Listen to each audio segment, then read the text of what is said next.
Welcome,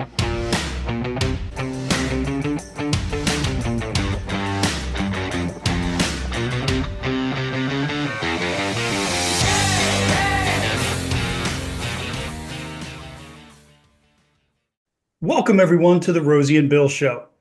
Our guest this week is an accomplished singer with a powerful and recognizable voice who also happens to be one of the nicest guys in the music business today. Please welcome to the Rosie and Bill Show, the newest member of the Oak Ridge Boys, Ben James. Ben, welcome to the show, sir. Glad to be here. Thanks for having me, guys. Definitely. We were talking before we turned on the camera, before I go back into kind of when you got started singing. I'm just curious because Bill brought up a good point. You're 28, and I think William Lee's like 85. Is there ever any generational differences that are hard to navigate, or what is great about that? I grew up different than a lot of other kids, and I grew up a preacher's kid of a pretty large church in Eichard, North Carolina. So I was always around older people. All my friends are older. I have an older taste in music. I grew up pretty quick socially. So yeah, I mean, that's never really been a problem. In fact, sometimes I think it amazes the guys when we're riding down the road and there'll be a song playing and I know every word and they just look at me like, "You're weird." I'm like, "Yeah, whatever." They're like, "Okay, we made the right choice. Very good." Yeah. I'm an old soul. I have no problem. I've always said I was born in the wrong generation. But yeah, we click. That's good. That's great. Yeah. Now, when you were a young boy, we heard that you were singing practically when you started talking, and you Yeah. sang with your family. What are some of the early memories you have with your family singing?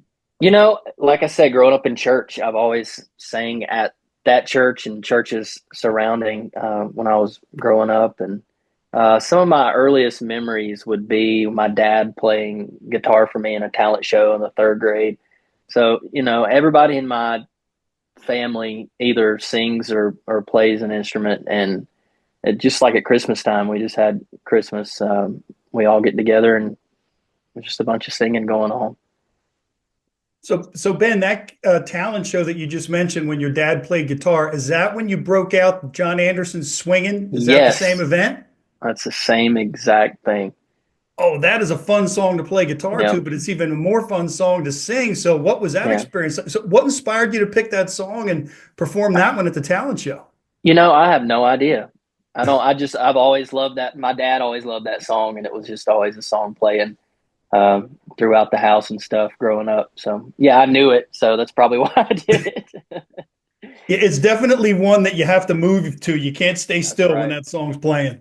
Yeah, that's right. And it I love sounds that like you song. have a lot of respect for your dad and his taste in music as well. Yeah, that's right. Dad always had four-part gospel harmony playing.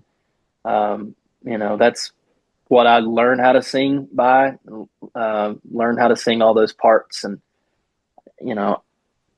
I love the Oak Ridge Boys because of that. They're kind of the top of that four-part harmony. And it's always been heroes of mine. Hey everyone, thanks so much for tuning in. We appreciate each and every one of you. And we also appreciate our first and longest running sponsor of the show, Tom and his team of insurance professionals at the Malin Agency. If world-class customer service and doing business with someone you can trust is important to you, give Tom and his team a call today for all your insurance needs. I know that you went to college, you played golf, you studied risk management and insurance, and then you took a job in insurance, and then Yeah. 2 years later ended up in Nashville. But was there a time in that window where you were like, "Oh, yeah, I need to sing"? Yeah, I think it was always in the back of my mind. I just didn't know how achievable that was. But just like a lot of other people's stories, I just genuinely got lucky. Um, I was working in insurance, like you said, had a great boss. But I was like, it's time to go pursue this. do it while I'm young. And if it doesn't work out, then at least I could say I tried it. But, ran into Jimmy Fortune, and this thing led to that thing, and wound up taking a job the weekend after I met Jimmy. So it was just right place at the right time. And yeah, but yeah, in the back of my mind, I knew this is what I always wanted to do. So, Ben, when you ran into Jimmy, am I correct in saying you were singing some demos and Yeah. somehow or another one thing led to another? So, how did that all come about? So I was at Hilltop Studios and just looked outside and saw little old Jimmy Fortune, and I freaked out because he's one of my heroes, obviously as a tenor singer. And one thing, if you've ever met Jimmy, you know how nice of a guy he is. He's so inviting. We just clicked as friends first, and he was actually supposed to shoot some kind of commercial or something that day, but we wound up sitting on the couch with each other for like 3 hours, just sharing songs and singing, and it just happened chance. Yeah. Did you have a lot of people that you went to school with and friends that were like kind of just in awe of your voice? I'm just curious. I mean, I get it sounds, yeah. If I say yes, it makes me makes me feel really conceited. But yeah, I mean, growing up in a small town, everybody's always like, "Man, great job."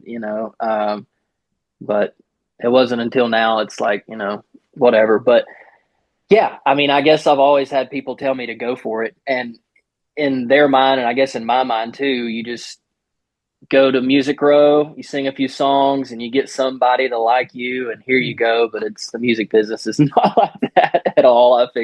I found that out, but yeah, I always had good support back home. It does sound like it was kind of kismet where it was just really meant to happen for you. And speaking of that, in 2022, you were on stage with Daly and Vincent in Wheeling, West Virginia, Hmm. and the Oak Ridge Boys were on stage. That's Joe right. Bonsall hands you the mic. Tell our viewers, why did he do that and what happened? I have no idea. Joe was pretty sick at the time already, and it was hard for him to get around. And Joe Bonsall is like just that guy. Everybody knows his voice. He's got that distinctive Philly tone that only Joe could pull out, and I have loved him my whole life. And it was just cool standing there beside of him while we were all singing Elvira.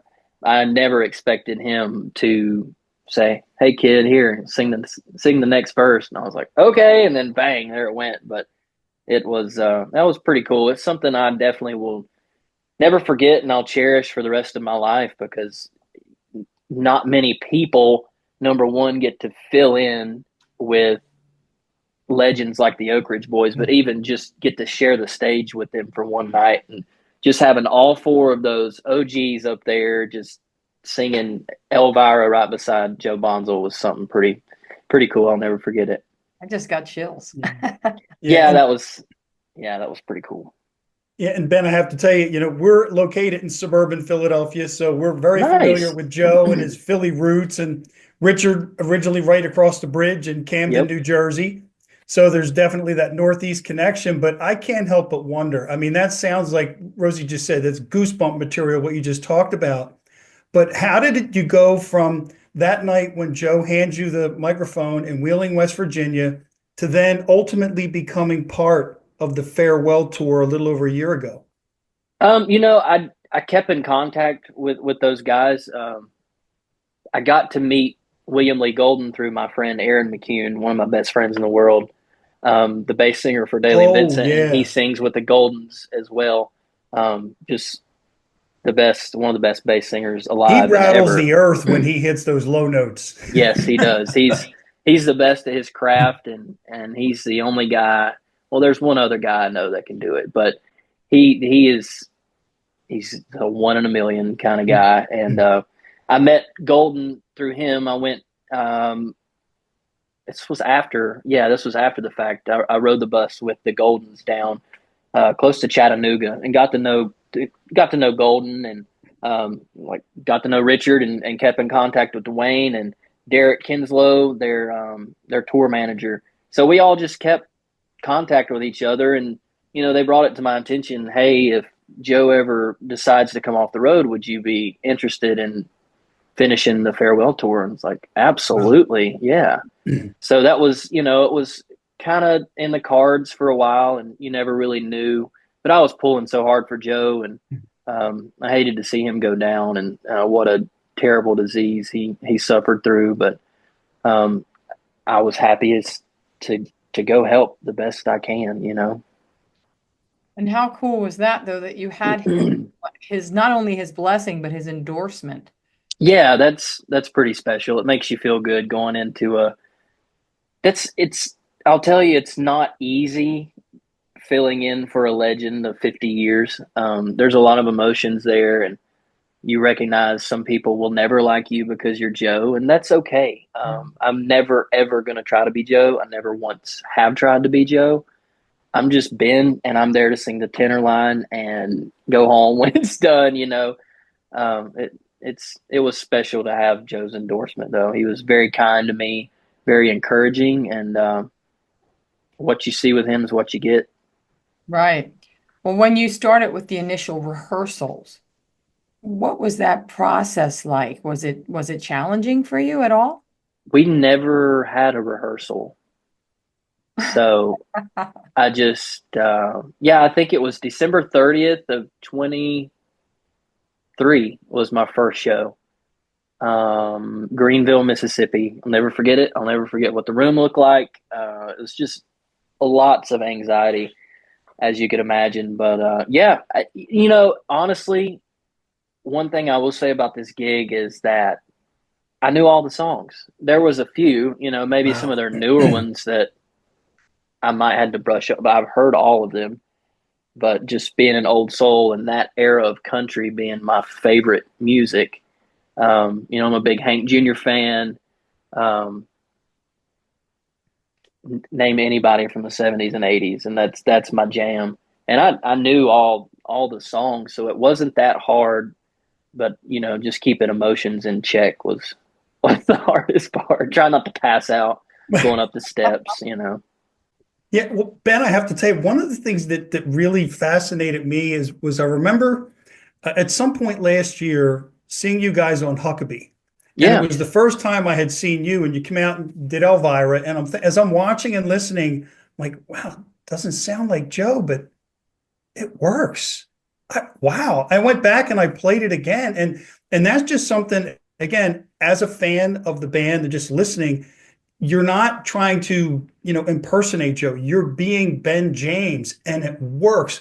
Why do you think that is? I mean, it's literally seamless to me how it works. your guess is as good as mine. I have no idea. Um, I guess I don't know how to answer that. I guess it's just, I know the songs well, know how they flow. Hmm. Um, and those songs you don't really have to do anything to, because they're just timeless. They're timeless songs. And Yeah. yeah, it's, I don't know. Thank you for saying that, though. That really feels Sure. good. I'm curious, Ben, you talked about the fans and not trying to be Joe. Have you noticed an evolution in how the fans embrace you from when you started till now? Yes, I definitely have. I've seen some people maybe that were skeptical, be huge encouragers now, and that feels good. And I knew it would be a difficult situation going into. It's one of those things that you just can't help. And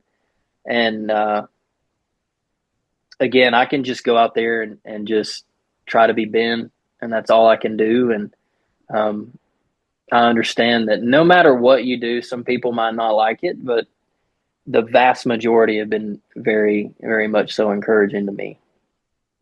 Well, that's great to hear, Ben. Now, what would you say are some of your favorite memories from 24, that first year on the farewell Oh tour? man, you know, just getting to ride down the road with those guys and hear the stories Hmm. um, from days gone by, and creating a relationship with the band. And I love all those guys. It's a really good camp. There's they're encouragers.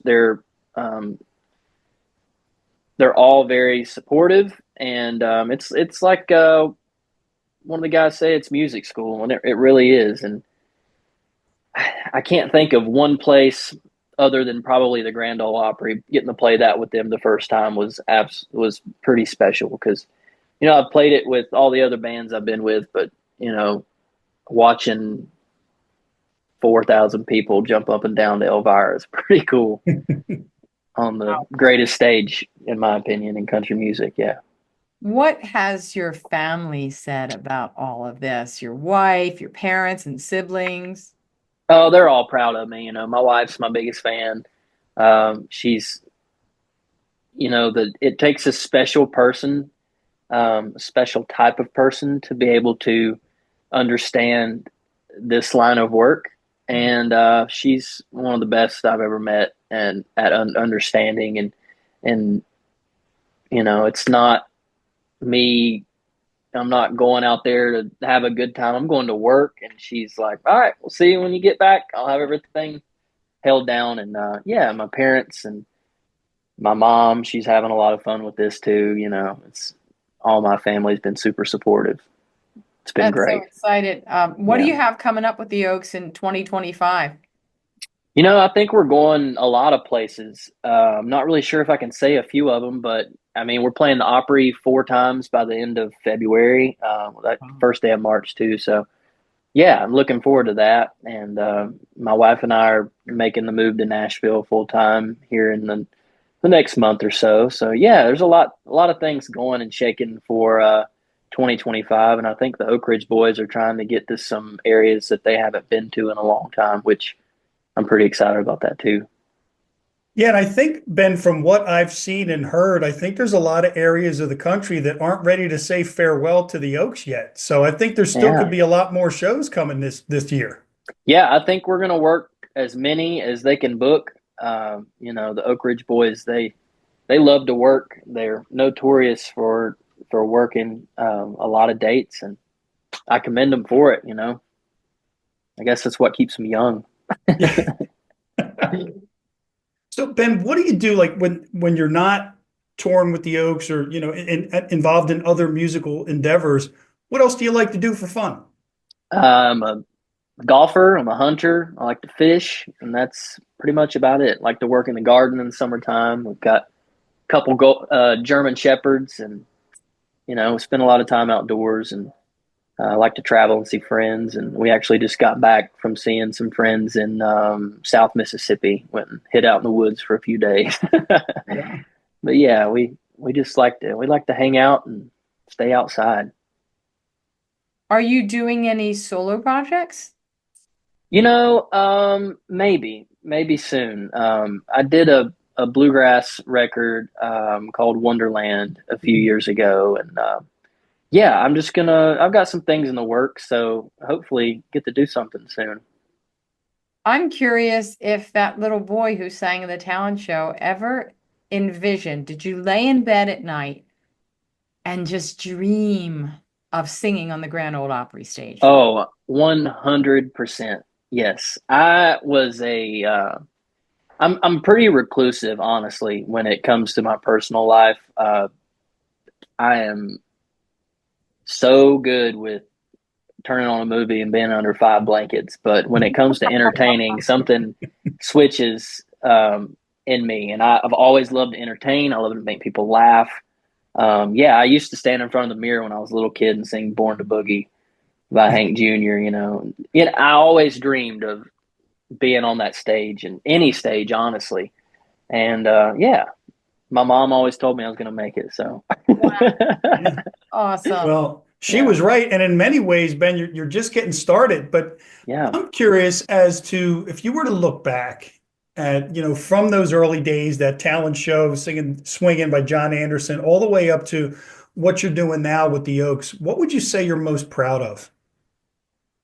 Man, it's I guess you could say that I'm just proud that God's always taken care of me, and it's like I've noticed every single time a door has closed, another one is open, and you know, a lot of hard work, has led to getting to fill in with one of the most legendary vocal groups of all time. And that's pretty cool. I'm only 5 years in the music industry, and yeah, I don't plan to quit anytime soon. And Wow. yeah, it's nuts. I have no idea how I wound up with those guys, but I am trying to soak it all in and have as much fun and learn as much as I can. Yeah, I mean, I'm wondering, what the vision of your future is in your mind. Have you thought about that, or are you just enjoying the ride right now? You know, I'm an anxious person, so yeah, I think about that often, but I am enjoying the ride. There hasn't been a young kind of tenor country singer since Vince in a while, and and I'm looking forward. And you take guys like Zach Top and a lot of these young cats coming up singing old school country, and that gives me a lot of Yeah. confidence going forward. It's because people my age are wanting to hear that classic 80s 90s country sound, and that's really cool. And there's And it's not just you people know your age, Ben. People my right age want to hear it right too. that's right. And that there's they say music always goes in a cycle, and I'm seeing that. And I'm really thankful. Zach Top, that guy's paving the way for a lot of us to sing traditional country music, or You, outlaw, old school, whatever you want to call it. Yeah. I'm sorry to interrupt you. Do you No, pick you're good. your brains at all about songwriting? I'm curious. Yeah, somewhat. I used to ride a lot more than I do now. I need to get back on that train. But yeah, I pick their brains about everything. I Yeah. Well, do. 100. I know when we had William Lee on that long ago, he had written his first song, I've Got My Heart on You, was the first song Yep. he's ever written Yeah. and recorded. I couldn't believe it after all these years. That was Yep. literally the first song he's written and recorded. And so there's always time. Yeah, Keep that's right. writing. That is right. Now, does your wife ever say, "Hey, why don't you write a song for me?" Did you ever write a love song for your wife? Yeah, I've written her a few songs, but she's not like that at all. But she's very musically inclined. She plays really good bass guitar, and we actually met at a music festival. So yeah, music is always going. We're always harmonizing, going down the road and stuff. So maybe you'll have like, a family someday and you'll have a family band like the Golden. Yeah. Yep. Seems like that's what everybody. Yeah, that's what you got to do, right? Yeah. Yeah. So That's Ben, I awesome. have a question I have to ask. It's been burning in my mind since we started this conversation. It may be the most important question of all. Actually, it's a two-parter. All right. What did you do in the insurance industry, and do you ever miss it? No. No.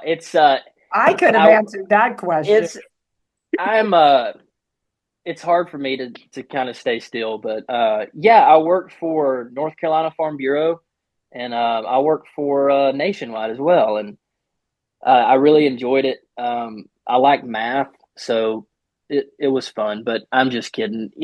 I would maybe, but yeah, I enjoy talking to people, so that was the perk about that job. But yeah, it Yeah, was and it I've was I've fun. happened to have spent many years in that industry, so that's why I had to ask because you, Nice. you left a lot earlier than I did. Yep. Well, Ben, we're glad that you are pursuing music now because you are a great talent, and we Thank look you. forward to seeing what the future holds for you with the Oaks and also you as you explore options for yourself and write songs and all of that. And we want to thank you so much for joining us and sharing your journey with us. Thank you guys for having me. Hope we can do this again sometime. Absolutely. Definitely. Yeah. And you got to put in a word to come near the Philadelphia area so we can come and see you. Sounds great. All right. Well, thank you again, Ben. And folks, as always, thank you for tuning in, and we look forward to seeing you next week. No grief and pain, and I'll be happy. Christmas.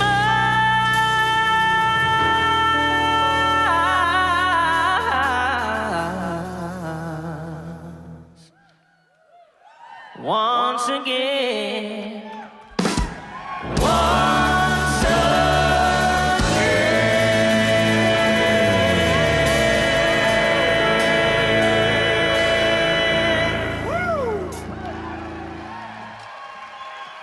Ben James, how about it for Ben?